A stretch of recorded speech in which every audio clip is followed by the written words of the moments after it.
नमस्ते दोस्तों। पाठ 2 में हमने नक्षत्रों की बात विस्तार से बताई थी, परंतु आज के वीडियो में आप लोग यह समझेंगे कि 360 डिग्री के आधार पर प्रत्येक नक्षत्र अपने अपने अंशों के साथ कैसे आगे बढ़ते हैं और इस अंश का विस्तार किस प्रकार से फैला हुआ है। इस आकाशगंगा में तारे पूर्व से पश्चिम की ओर घूमती हुई प्रतीत होती है और नक्षत्र आकाशगंगा में अपनी जगह ही स्थिर रहते हैं।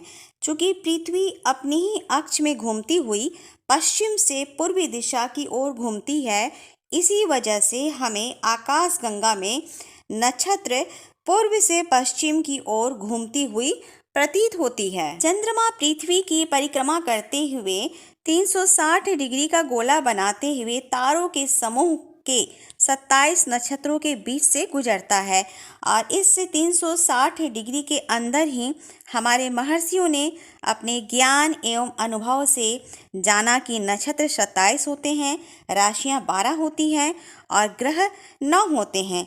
इन 9 ग्रहों में राहु और केतु छाया ग्रह होते हैं। यदि इन 9 ग्रहों को इन 27 नक्षत्रों में विभाजित किया जाए तो प्रत्येक ग्रह को 3-3 नक्षत्रों का स्वामित्व प्राप्त होगा और यदि 360 डिग्री को इस गोला आकृति को 27 नक्षत्रों में विभाजित करते हैं तो प्रत्येक नक्षत्र का मान 13 डिग्री 20 मिनट का होगा और यह नक्षत्र 0 डिग्री से प्रारंभिक बिंदु से होते हुए 360 डिग्री तक कंप्लीट करता है और फिर से 0 डिग्री से स्टार्ट होता है और इस चंद्रमा का संचार गति नक्षत्रों से गुजरते हुए अनवरत ही चलते रहता है। इस 360 डिग्री के वृत्त की आकृति के हर हिस्से में 9 ग्रह आएंगे। केतु, शुक्र, सूर्य, चंद्र, मंगल, राहु, गुरु, शनि और बुध। यानी इस आकृति के प्रत्येक भाग में केतु से शुरुआत होगी और बुध से समाप्ति होगी। पहले भाग में जिन जिन ग्रहों के नक्षत्रों का स्वामित्व प्राप्त है वो ये हैं। अश्विनी नक्षत्र केतु ग्रह का नक्षत्र है। भरणी शुक्र का नक्षत्र है। कृतिका सूर्य का नक्षत्र है। रोहिणी चंद्र ग्रह का नक्षत्र है। मृगशिरा मंगल का नक्षत्र है। आर्द्रा राहु का नक्षत्र है। पुनर्वसु गुरु का नक्षत्र है। पुष्य शनि का नक्षत्र है और अंत में जो आश्लेषा नक्षत्र आता है वो बुध का नक्षत्र है। ये सभी नक्षत्रों के जो भी नाम हैं ये पहले भाग में ही आएंगे और जो केतु से लेकर बुध ग्रह हैं वो तीनों भाग में रिपीट होंगे। यानी दूसरे और तीसरे भाग में भी केतु से शुरुआत होगी और बुध से समाप्ति होगी, परंतु हर भाग में नक्षत्रों के नाम अलग अलग होंगे।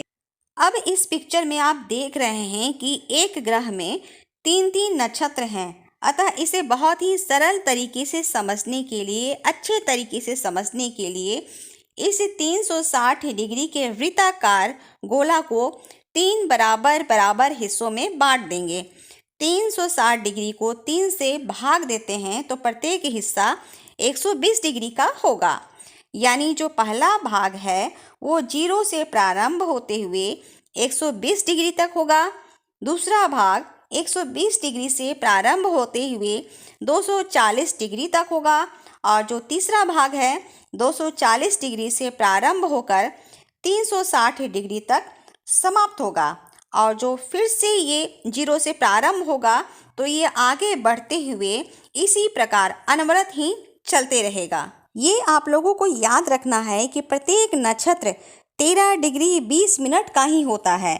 यहाँ जो ग्रह के अनुसार नक्षत्रों को दर्शाया गया है उसके पहले भाग के ग्रहों के नक्षत्रों के अंश को समझने का प्रयास करें। इन 27 नक्षत्रों में से पहले भाग को समझने का प्रयास करेंगे। पहला जो नक्षत्र आता है अश्विनी, ये केतु का नक्षत्र है जिसका विस्तार 0 डिग्री से लेकर के 13 डिग्री 20 मिनट तक है।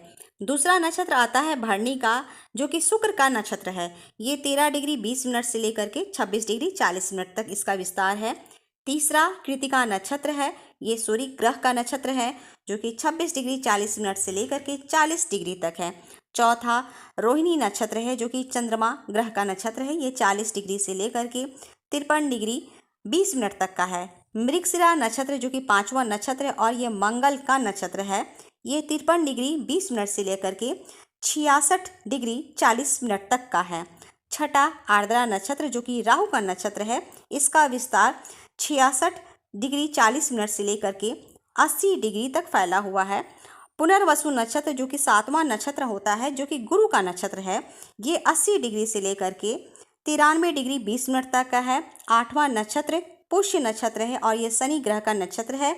इसका विस्तार 93 डिग्री 20 मिनट से लेकर के 106 डिग्री 40 मिनट तक है। 9वां नक्षत्र आश्लेषा नक्षत्र है जो कि बुध ग्रह का नक्षत्र है। इसका विस्तार 106 डिग्री 40 मिनट से लेकर 120 डिग्री तक है। दोस्तों, यहाँ पर आप लोग समझ गए होंगे कि चंद्रमा किस तरीके से प्रत्येक नक्षत्रों के बीच से होकर गुजरता है, यानी 0 डिग्री से होते हुए 360 डिग्री तक कंप्लीट करता है। प्रत्येक नक्षत्र 13 डिग्री 20 मिनट का ही होता है, तो क्रमानुसार जो भी नक्षत्र बताए गए हैं 13 डिग्री 20 मिनट को प्लस करते हुए आगे बढ़ते हुए अपने प्रत्येक भाग को पूरा करेगा। फिर से इसे अच्छी तरीके से समझने के लिए इस 360 डिग्री के वृत्त को समझेंगे। तो जो पहला नक्षत्र है अश्विनी नक्षत्र, ये 0 डिग्री से लेकर 13 डिग्री 20 मिनट। दूसरा नक्षत्र भरणी नक्षत्र 13 डिग्री 20 मिनट से लेकर के 26 डिग्री 40 मिनट। तीसरा नक्षत्र कृतिका नक्षत्र 26 डिग्री 40 मिनट से लेकर के 40 डिग्री तक। चौथा नक्षत्र 40 डिग्री से लेकर के 53 डिग्री 20 मिनट तक। पांचवा नक्षत्र 53 डिग्री 20 मिनट से लेकर के 66 डिग्री 40 मिनट। छठा नक्षत्र आर्द्रा नक्षत्र 66 डिग्री 40 मिनट से लेकर 80 डिग्री तक। सातवां नक्षत्र पुनर्वसु नक्षत्र 80 डिग्री से लेकर 93 डिग्री 20 मिनट। आठवां नक्षत्र पुष्य नक्षत्र 93 डिग्री 20 मिनट से लेकर 106 डिग्री 40 मिनट तक। और पहले भाग का जो अंतिम नक्षत्र आएगा यानी आश्लेषा नक्षत्र, इसका विस्तार 106 डिग्री 40 मिनट से लेकर के 120 डिग्री तक रहेगा। तो आप लोगों ने ये देखा कि 0 डिग्री से प्रारंभ होते हुए पहले भाग में 120 डिग्री तक कैसे चंद्रमा आगे बढ़ते हुए चले जाता है। आज की वीडियो में आप लोगों ने 360 डिग्री की इस वृत्ताकार के पहले भाग को समझा है।